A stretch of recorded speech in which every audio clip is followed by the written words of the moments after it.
Le président Laurent Gbagbo est acquitté certes, mais ses avocats continuent de mener une autre bataille juridique à La Haye.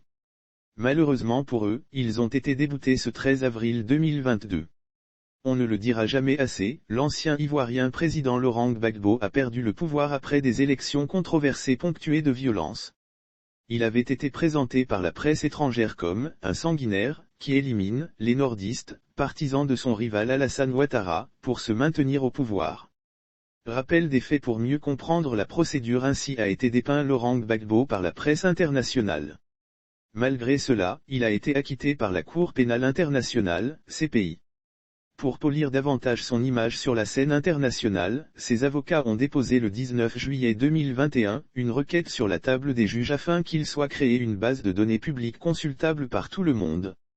Cette base de données devrait comprendre tous les faits, toutes les décisions prises et ou rendues dans le cadre de son procès. L'objectif est en fait de démontrer à tous ceux qui traitaient l'ex-président ivoirien qu'il est pur, qu'il est humain et qu'il n'a jamais ordonné l'élimination des partisans de ses adversaires politiques. Il y a des limites à ce qui peut être reconstitué à cette étape. Dans la foulée, une deuxième requête a été déposée toujours dans le même ordre d'idées. La présidente de la Chambre nouvelle constituée de la juge Kimberly Prost a rendu une décision ce 13 avril 2022 pour débouter la défense de Laurent Gbagbo.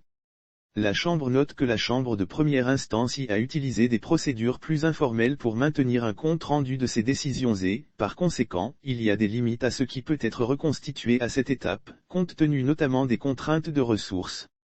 Lire aussi CPI, après le rejet des demandes de Gbagbo, les juges fixent de nouvelles exigences avant le 30 juin 2022. La Chambre note que si la pratique consistant à placer les décisions rendues par courrier électronique dans le dossier public est préférable, elle n'est pas une exigence en vertu du régime législatif de la Cour, précise la décision de ce 13 avril 2022. La juge Kimberly Prost rappelle que sur la base des dossiers disponibles, et après consultation du greffe, une liste des décisions par courrier électronique contenant la substance du contenu de chaque communication ont été jointes en tant qu'annexe confidentielle. La CPI veut forcément protéger les décisions rendues au cours du procès Gbagbo-Blé Goudé en établissant la liste des données que veut avoir la défense de Gbagbo, ajoute la juge Prost. Conformément aux principes énoncés ci-dessus, la Chambre n'a inclus aucune décision par courrier électronique où il apparaît qu'elle a été délivrée ex parte par la Chambre de première instance. De l'avis de la Chambre, ces décisions ex parte doivent rester telles que classées par la Chambre de première instance.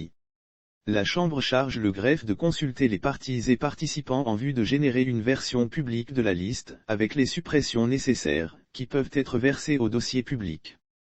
La Chambre par la présente, rejette la première demande, et rejette le reste de la deuxième requête. Au terme de ces consultations, la Chambre instruit le régisseur à l'effet de soumettre d'ici quelques mois la version publique de la liste proposée pour approbation par la Chambre. Par ces motifs, la Chambre par la présente, rejette la première demande, ordonne au greffe et aux parties et participants de procéder conformément aux paragraphes entre 22 et 23 ci-dessus, et rejette le reste de la deuxième requête.